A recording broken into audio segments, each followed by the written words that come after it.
प्रस्तुत है प्रेमचंद की अंतिम और सर्वोत्कृष्ट कहानी कफन। वाचन स्वर सत्येंद्र कुमार पांडे का। झोंपड़े के द्वार पर बाप और बेटा दोनों एक बुझे हुए अलाव के सामने चुपचाप बैठे हुए थे और अंदर बेटे की जवान बीवी बुधिया प्रसव वेदना से पछाड़ खा रही थी। रह रह कर उसके मुंह से ऐसी दिल हिला देने वाली आवाज निकल रही थी कि दोनों कलेजा थाम लेते थे। जाड़ों की रात थी। प्रकृति सन्नाटे में डूबी हुई। सारा गांव अंधकार में लय हो गया था। घीसू ने कहा, मालूम होता है बचेगी नहीं। सारा दिन दौड़ते ही गया, जा देख तो आ। माधव चिढ़कर बोला, मरना ही है तो जल्दी मर क्यों नहीं जाती? देखकर क्या करूं? तू बड़ा बेदर्द है बे। साल भर जिसके साथ सुख चैन से रहा, उसी के साथ इतनी बेवफाई। तो मुझसे तो उसका तड़पना और हाथ पांव पटकना नहीं देखा जाता है। चमारों का कुनबा था, सारे गांव में बदनाम। घीसू एक दिन काम करता तो 3 दिन आराम। माधव इतना कामचोर था कि आधे घंटे काम करता तो घंटे भर चिलम पीता। इसलिए उन्हें कहीं मजदूरी नहीं मिलती थी।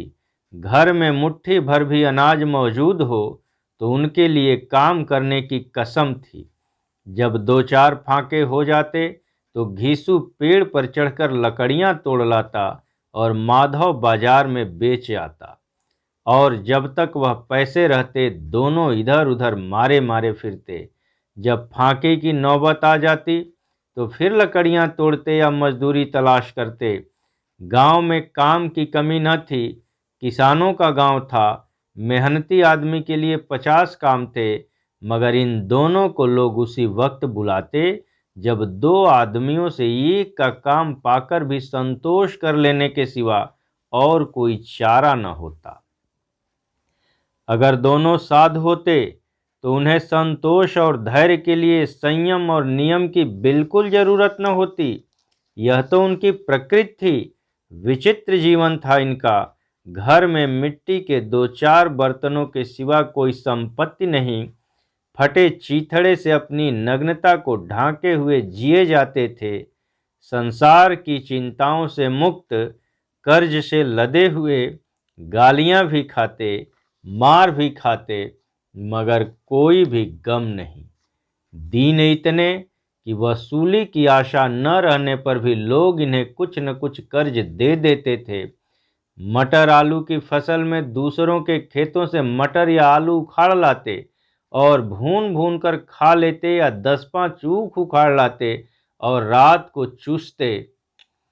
घीसू ने इसी आकाश वृत्ति से 60 साल की उम्र काट दी और माधव भी सपूत बेटे की तरह बाप के ही पदचिन्हों पर चलता रहा था, बल्कि उसका नाम और भी उजागर कर रहा था। इस वक्त भी दोनों अलाव के सामने बैठकर आलू भून रहे थे, जो कि किसी खेत से खोद लाए थे। घीसू की स्त्री का तो बहुत दिन हुए देहांत हो गया था। माधव का ब्याह पिछले साल हुआ था। जब से यह औरत आई थी, उसने इस खानदान में व्यवस्था की नींव डाली थी। पिसाई करके या घास छीलकर वह शेर भर आटे का इंतजाम कर लेती थी और इन दोनों बेगैरतों का दोजख भरती रहती थी। जब से वह आई, ये दोनों और भी आलसी और आराम तलब हो गए थे, बल्कि कुछ अकड़ने भी लगे थे। कोई कार्य करने को बुलाता तो निर्व्याज भाव से दुगनी मजदूरी मांगते। वही औरत आज प्रसव वेदना से मर रही थी और ये दोनों शायद इसी इंतजार में थे कि वह मर जाए तो आराम से सोएं। घीसू ने आलू निकाल कर छीलते हुए कहा, जाकर देख तो क्या दशा है उसकी। चुड़ैल का फिसाद होगा और क्या। यहाँ तो ओझा भी 1 रुपया मांगता है।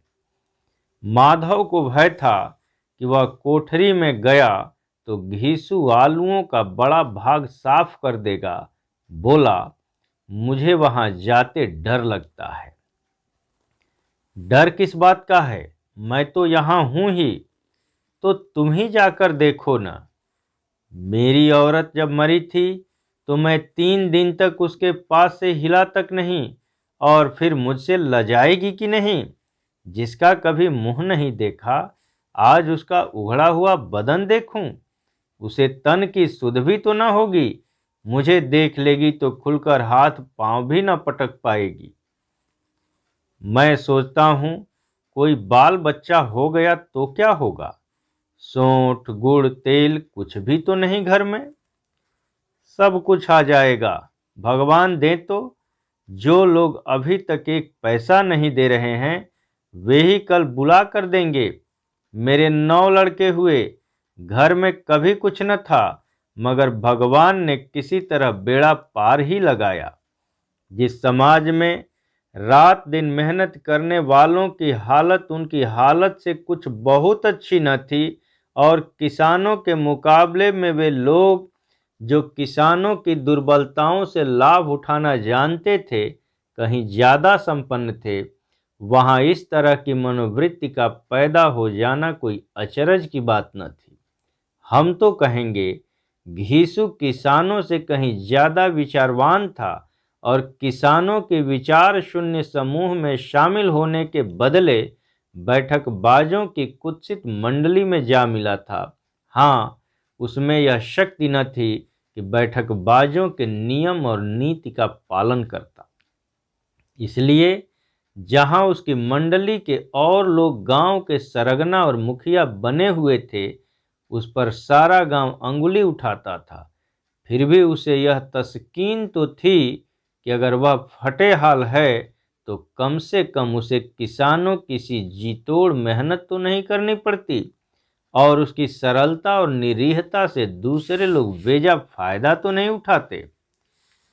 दोनों आलू निकाल निकाल कर जलते जलते खाने लगे। कल से कुछ नहीं खाया, इतना सब्र न था कि उन्हें ठंडा हो जाने दें। कई बार दोनों की जबानें जल गईं।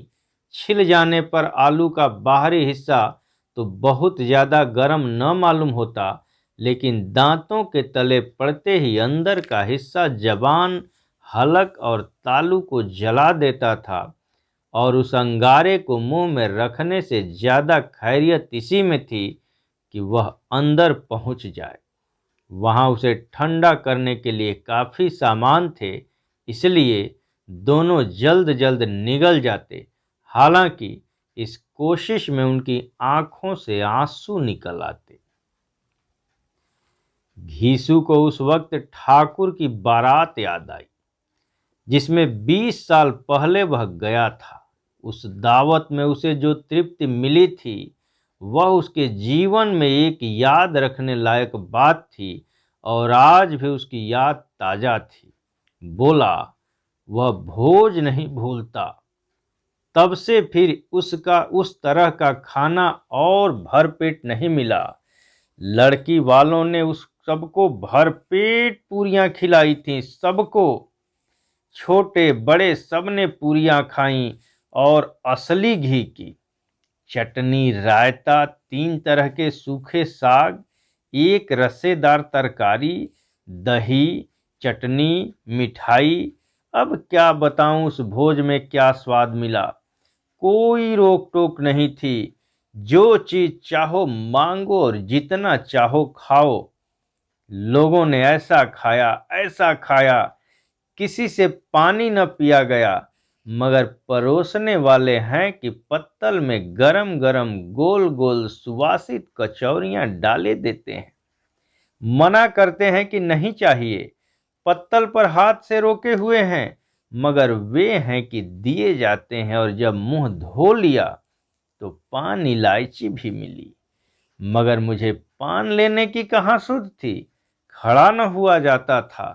चटपट जाकर अपने कंबल पर लेट गया। ऐसा दिल दरियाव था वह ठाकुर। माधव ने इन पदार्थों का मन ही मन मजा लेते हुए कहा, अब हमें कोई ऐसा भोज नहीं खिलाता। अब कोई क्या खिलाएगा। वह जमाना दूसरा था। अब तो सबको किफायत सोचती है। शादी ब्याह में मत खर्च करो, क्रियाकर्म में मत खर्च करो। पूछो, गरीबों का माल बटोर बटोर कर कहाँ रखोगे। बटोरने में कमी नहीं है, हाँ, खर्च में किफायत सूझती है। तुमने 20 एक पूरियां खाई होंगी, 20 से ज्यादा खाई थीं। मैं 50 खा जाता, 50 से कम मैंने भी न खाई होंगी। अच्छा पट्टा था, तू तो मेरा आधा भी नहीं है। आलू खाकर दोनों ने पानी पिया और वहीं अलाव के सामने अपनी धोतियां ओढ़कर पांव पेट में डाले सो रहे, जैसे दो बड़े बड़े अजगर गेंडुलिया मारे पड़े हों और बुधिया अभी तक कराह रही थी। सवेरे माधव ने कोठरी में जाकर देखा तो उसकी स्त्री ठंडी हो गई थी। उसके मुंह पर मक्खियां भिनक रही थीं, पथराई हुई आंखें ऊपर टंगी हुई थीं, सारी देह धूल से लथपथ हो रही थी। उसके पेट में बच्चा मर गया था। माधव भागा हुआ घीसू के पास आया। फिर दोनों जोर जोर से हाय हाय करने और छाती पीटने लगे। पड़ोस वालों ने यह रोना धोना सुना तो दौड़े हुए आए और पुरानी मर्यादा के अनुसार इन अभागों को समझाने लगे। मगर ज्यादा रोने पीटने का अवसर न था। कफन और लकड़ी की फिक्र करनी थी, पर घर में तो पैसा इस तरह गायब था जैसे चील के घोंसले में मांस। बाप बेटे रोते हुए गांव के जमींदार के पास गए। वह इन दोनों की सूरत से नफरत करते थे। कई बार इन्हें अपने हाथों पीट चुके थे। चोरी करने के लिए, वादे पर काम न कर आने के लिए। पूछा, क्या है बे घिसुआ, रोता क्यों है? अब तो तू कहीं दिखाई भी नहीं देता। मालूम होता है इस गांव में रहना नहीं चाहता। घीसू ने जमीन पर सिर रखकर आंखों में आंसू भरे हुए कहा, सरकार, बड़ी विपत्ति में हूं। माधव की घरवाली रात को गुजर गई। रात भर तड़पती रही सरकार। हम दोनों उसके सिरहाने बैठे रहे। दवा दारू जो कुछ हो सका सब कुछ किया, मुदा वह हमें दगा दे गई। अब कोई एक रोटी देने वाला भी नहीं रहा मालिक। तबाह हो गए, घर उजड़ गया। आपका गुलाम हूं। अब आपके सिवा कौन उसकी मिट्टी पार लगाएगा। हमारे हाथ में तो कुछ भी नहीं था, वह सब दवा दारू में उठ गया। सरकार ही की दया होगी तो उसकी मिट्टी उठेगी। आपके सिवा किसके द्वार पर जाऊं। जमींदार साहब दयालु थे, मगर घीसू पर दया करना काले कंबल पर रंग चढ़ाना था। जी में तो आया, कह दें चल दूर हो यहां से, यूं तो बुलाने से भी नहीं आता। आज जब गरज पड़ी तो आकर खुशामद कर रहा है। हरामखोर कहीं का, बदमाश। लेकिन यह क्रोध या दंड का अवसर न था।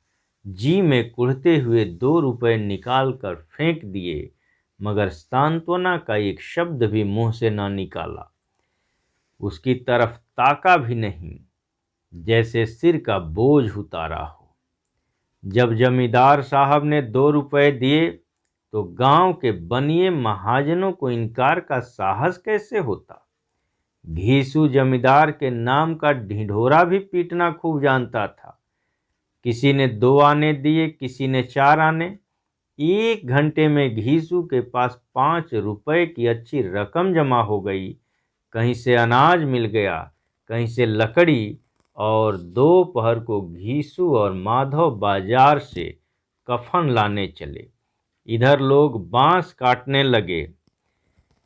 गांव की नरम दिल स्त्रियां आ आकर लाश को देखती थीं और उसकी बेकसी पर 2 बूंद आंसू गिराकर चली जाती थी। बाजार में पहुंचकर घीसू बोला, लकड़ी तो उसे जलाने भर को मिल गई है, क्यों माधव?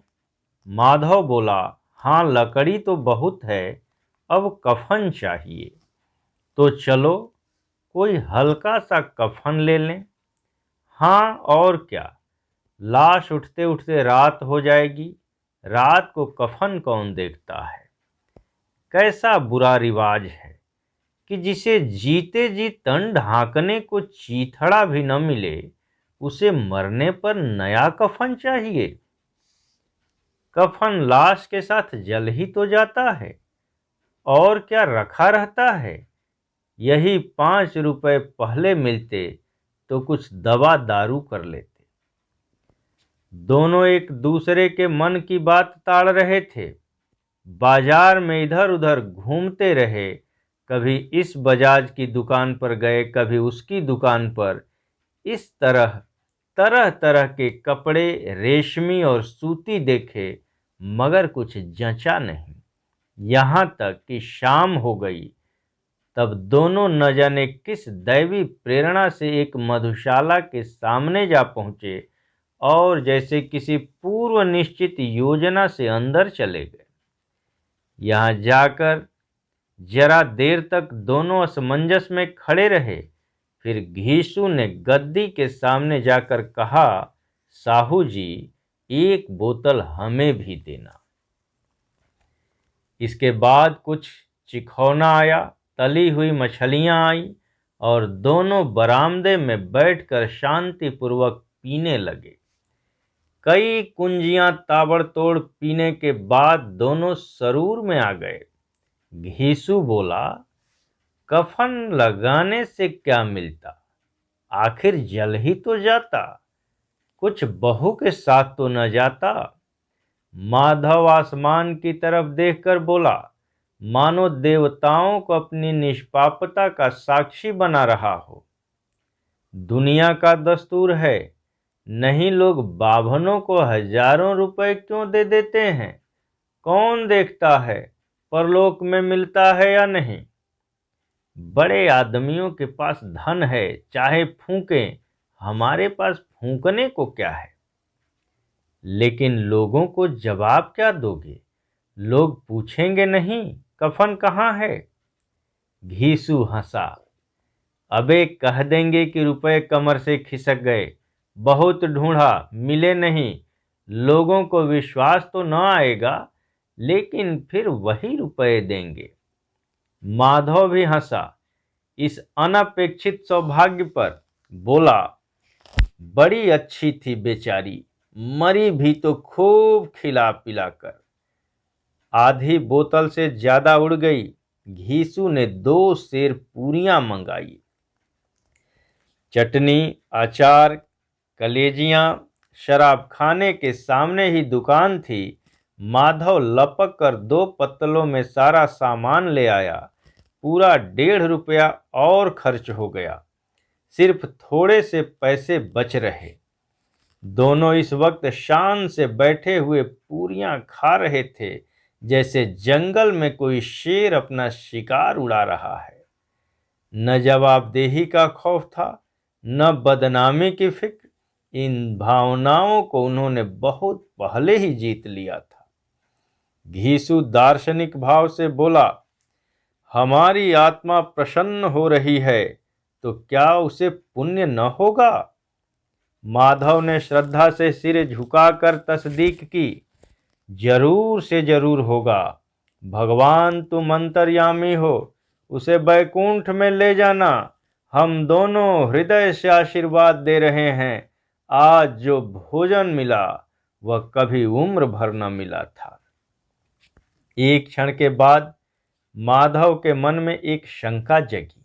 बोला, क्यों दादा, हम लोग भी तो एक दिन वहां जाएंगे ही। घीसू ने इस भोले भाले सवाल का कुछ उत्तर न दिया। वह परलोक की बातें सोचकर इस आनंद में बाधा न डालना चाहता था। जो वहां हम लोगों से पूछे कि तुमने हमें कफन क्यों नहीं दिया, तो क्या कहोगे। कहेंगे तुम्हारा सिर। पूछेगी तो जरूर। तू कैसे जानता है कि उसे कफन न मिलेगा? तू मुझे ऐसा गधा समझता है? 60 साल क्या दुनिया में घास खोदता रहा हूं।